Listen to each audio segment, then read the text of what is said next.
I've made every single one of these mistakes on my first road trips. All of them.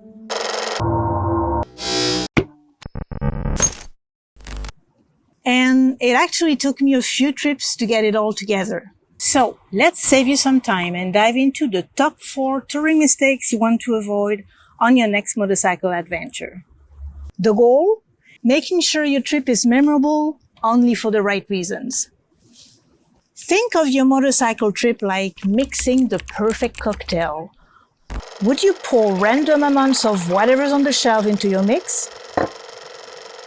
Sure, you might get lucky and it tastes okay, but most likely you'll end up with a mess. If you want a smooth ride with just the right amount of kick, make sure you get the ingredients right. And don't do these 4 things.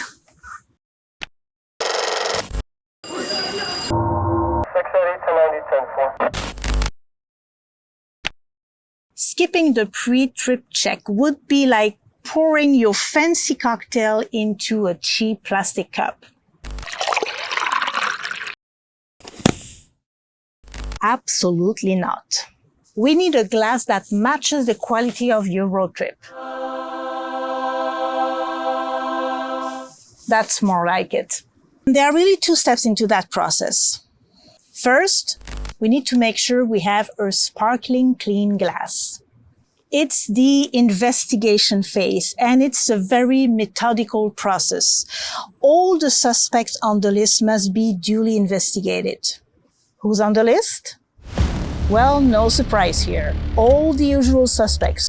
So we need to adjust the levels of all fluids, assess the brakes, inspect all the light bulbs, make sure the tail and brake lights are not obstructed by your luggage, check the tires, chain, and sprocket.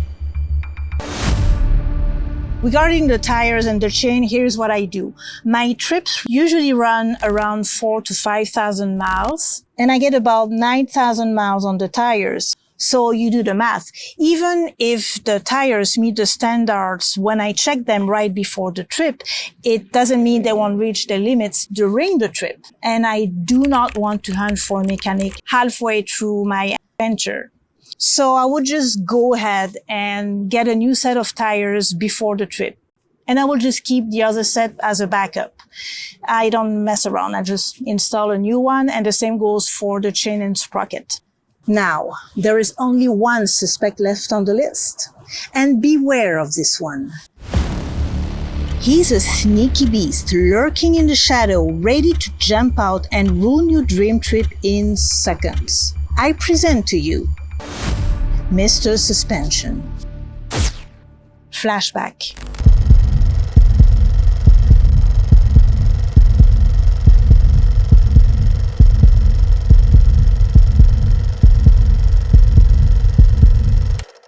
Yeah, lesson learned. When you get a new motorcycle, adjusting it to your weight is highly recommended. When you set off on a long-distance motorcycle trip with additional heavy cargo, readjusting the suspension becomes absolutely crucial. The effort is really minimal compared to the risk you take if you don't. So there you go. The investigation is complete, and we now have a perfectly clean glass. Ready for step 2. You gotta test the drink.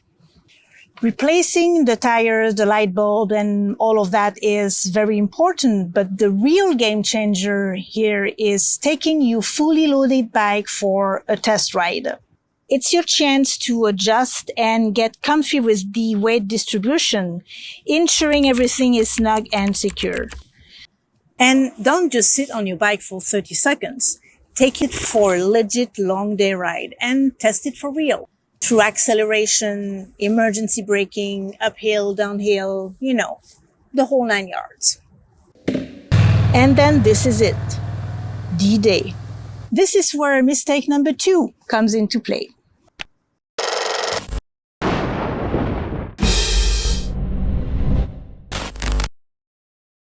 Mother Nature is a badass queen. And know within your heart that on more than one occasion during your trip, She will remind you who's the boss. Do not underestimate Mother Nature's power and ability to make you feel miserable. Underestimating Mother Nature would be like drinking your favorite scotch with paper straw.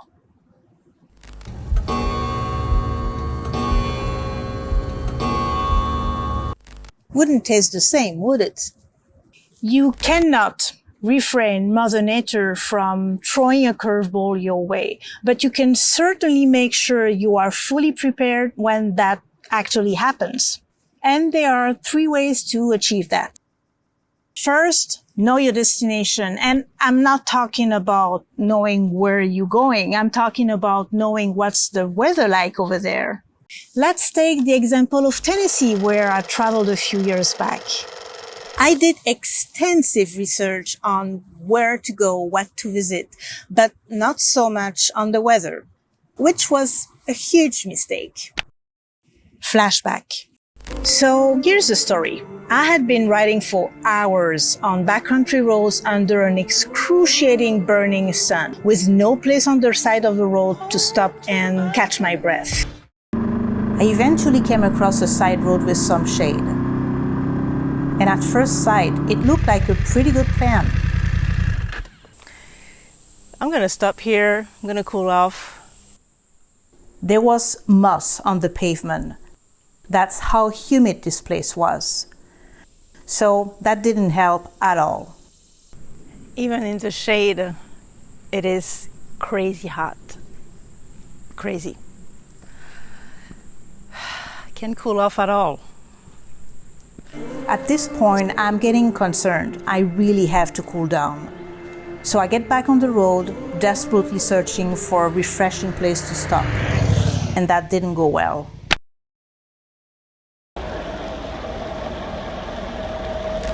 And now it all makes sense why I was pretty much alone the whole time. I mean, I barely met any other bikers. That's because they are the smart ones.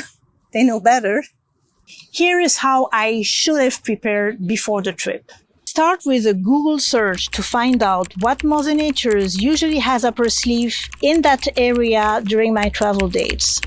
Tomorrow is going to be nearly as hot. Heat index is 107. For any storm development. I mean, that would have been helpful, right? But let's not stop there. I actually should have gone a step further and searched for the opinions of folks who actually live there. If you are ready for the harsh truth and getting like the worst possible scenarios, you should have fun with Reddit. They won't hold anything back.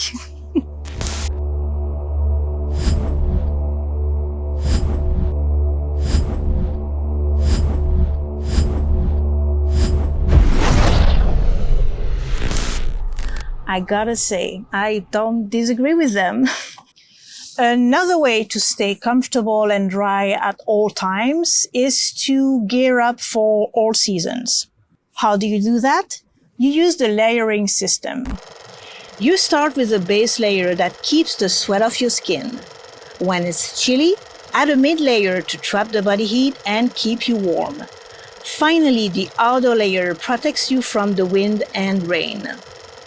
And then it's all about customization. You slip layers on and off as the weather changes. Now, if you're heading to a place where the weather gets a lot of ups and downs, you might want to think about doubling up on the jackets. Because even the best 3-season jacket has its limits. And it also depends on your own ability to handle heat. And we know I'm just terrible at that. After my Tennessee experience, I got a full mesh jacket, this one. Another way to keep you comfortable and dry is to actually equip your motorcycle with specific accessories. It is a good opportunity to get practical with your cash. Because let's be honest here. We tend to be a tiny bit compulsive when it comes to, buying stuff for our bikes. So how about putting that cash into good use? Mud guards to minimize water splashes, hand guards and windscreen to shield you from the wind, heated grips and handlebar muffs to keep your hands warm. Now, after gathering all the right weather information and using 3-season gear, you gotta stay hydrated. When you're riding in hot weather, your body is losing water really quickly, and dehydration is slowly building up in the background without even you knowing it. You're all fine, and all of a sudden it hits you like a ton of brick and you are falling apart. Flashback. So here's what happened. I was really starting to feel the heat. It's just really hard today. And I was starting to feel a little bit dizzy and just not well. So I decided to make a U-turn here, to go down there. The bike dropped. I was so out of it, but still, I feel guilty. And it's alright. I mean, it's borderline hallucinatory. I'm not even kidding. It can seriously mess with your concentration and reaction time. It's like the perfect ingredients for a disaster. So let's stay hydrated.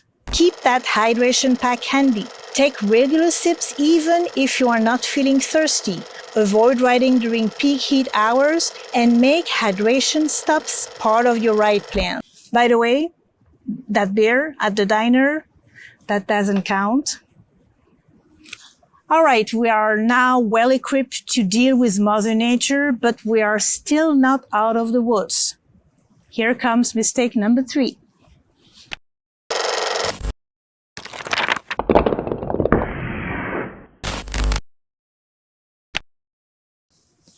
Not having a backup plan would be like getting ready to pour yourself a well-deserved drink after a long day of work, only to find out you've got an empty bottle.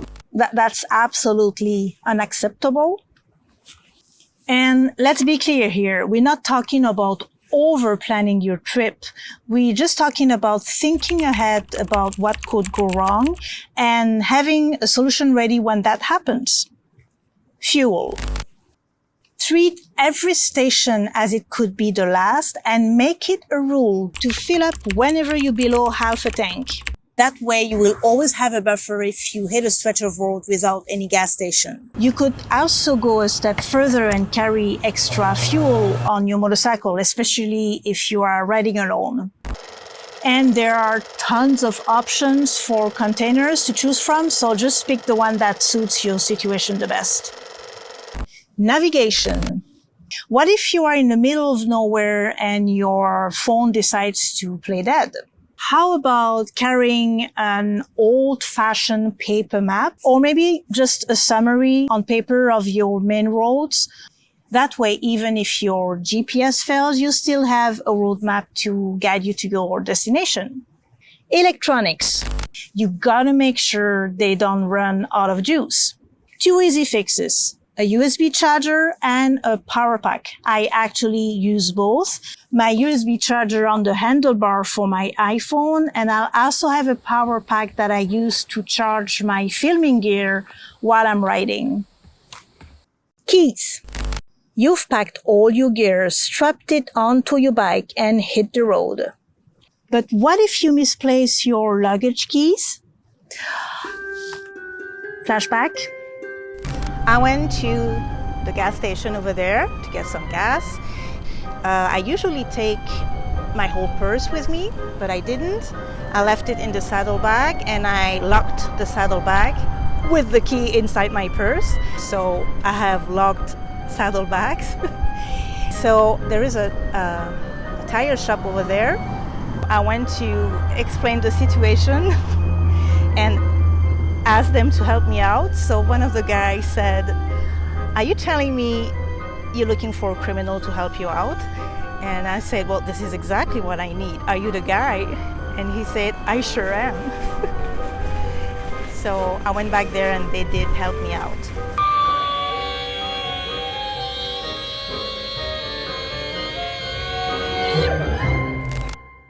you might not get as lucky as I was to find a self-proclaimed criminal nearby. So an extra set of keys is probably your best option. And I actually have an extra set for my luggage and also for my bike. And I do not put my additional motorcycle key in my luggage. I put it on the bike itself, hidden. I dare you to find it.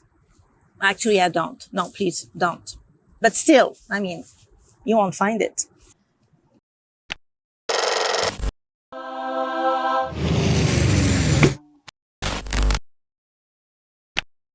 The last mistake, which is probably the hardest to avoid because it's so easy to fall into that trap, is to be totally unrealistic about your trip. And this goes both ways. You either have too big of a plan or no plan at all.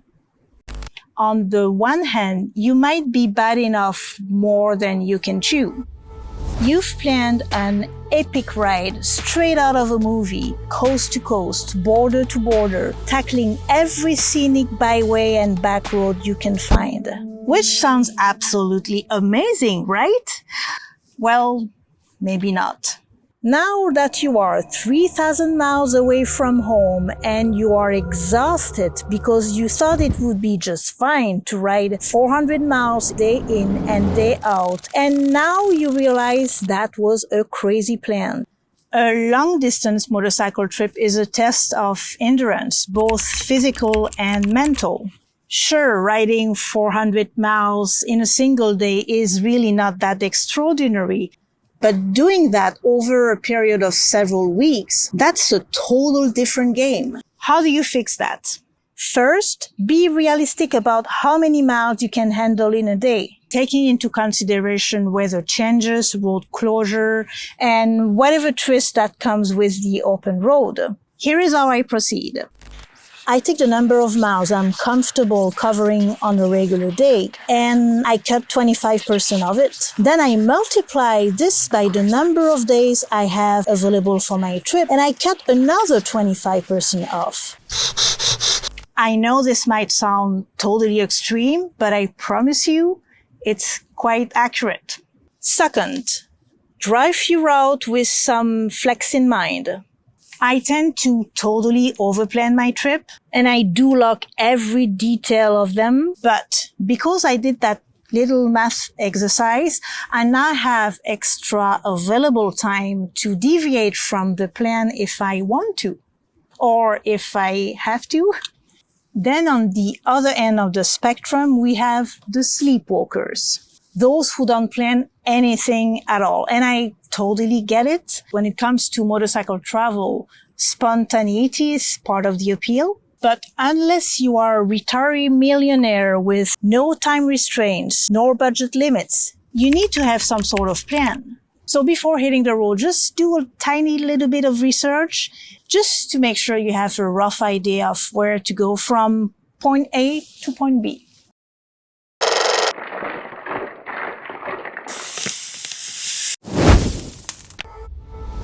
Well, there you go. You've got all the ingredients, and now you decide how to mix them to hit that perfect buzz. So, what does your perfect cocktail look like? And how many mistakes did you actually make yourself? You tell me.